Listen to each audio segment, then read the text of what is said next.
In this fiercely competitive industry, commercial pressures can collide with safety, as the aftermath of this horrific accident revealed. It's a scene of chaos and carnage in Vale on Sydney's northern beaches tonight. A runaway Cootes petrol tanker caused this crash at Vale in Sydney last October. It melted the roadway and claimed 2 lives. Burning petrol was flowing down the road, could have set fire to buildings, other cars. The exact cause of the accident isn't clear. We are actually pointed to mechanical failure on behalf of the truck or mistake made by the truck driver.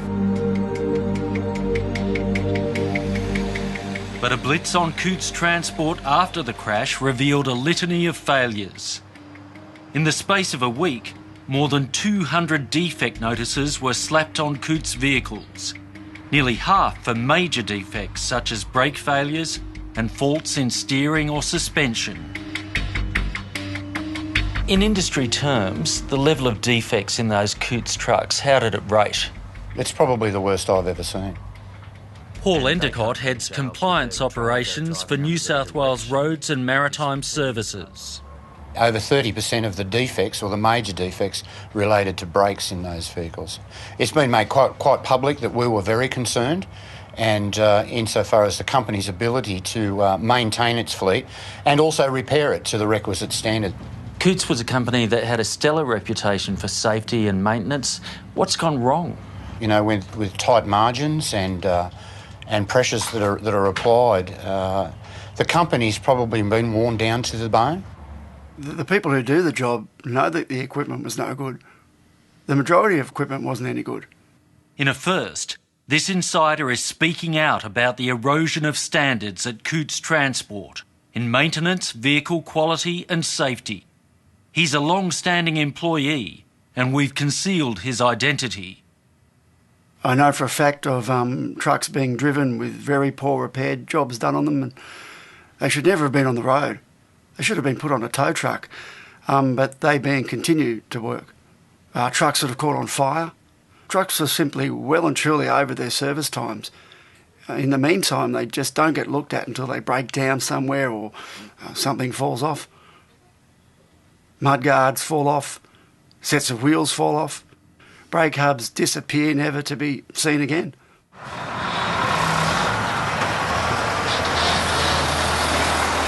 Cootes Transport is a major player in a dangerous game, hauling petroleum, gas and diesel.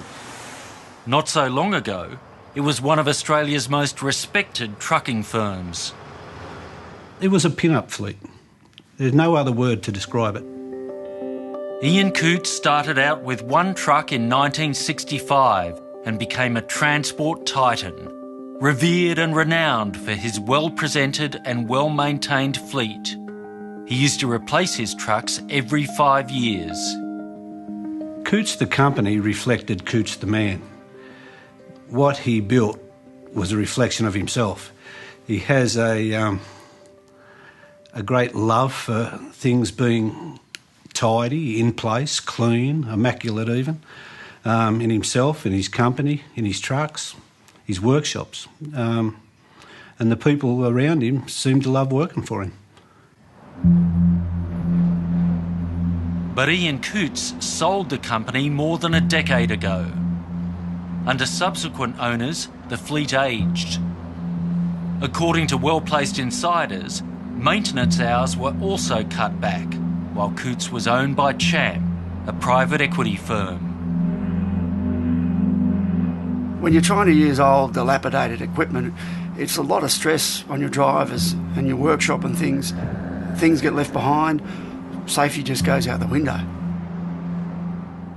There's a lot of close calls that we don't hear about. And I'm surprised there's not more accidents. What went wrong, I don't know. Money, I think. Greed, chopping things off at the bottom line. The road transport industry is an incredibly efficient beast. But they chop the margins at the top. There's nowhere else to gain profitability than from the bottom, and, you know, it's cost cutting. Macaleese purchased Cootes from Champ in April 2012. It soon realised it would have to spend tens of millions upgrading the fleet. But in the meantime, there were contracts to be met. Cootes won the contract to cart fuel to 7-Eleven service stations to begin on the 1st of April 2013. We didn't know how they were going to do that contract on the 1st of April because they were short of vehicles, prime movers and trailers. So in desperation, they were using any equipment they could get their hands on. Old equipment decommissioned and gathering weeds was allegedly called back into action. I know as far as the trailer in the Motor Vale accident goes, that trailer was brought out of retirement several months earlier. That was gone over to some degree, put back into service with an old prime mover to do the 7-Eleven jobs. A number of sources claim the trailer and tanker involved in the tragedy were decades old. We've also learned crash investigators found that brake linings were worn down, overdue for replacement. The vehicle should have been taken off the road for service. Last month, the General Manager of Cootes spoke to staff in closed-door meetings. He said that the information that they've been able to analyse clearly shows that there'd been serious failures in compliance, in work standards, in truck and trailer standards, repair standards. Lots of things being done that just shouldn't be done. Macaleese wouldn't comment owing to an ongoing coronial inquiry into the Mona Vale deaths.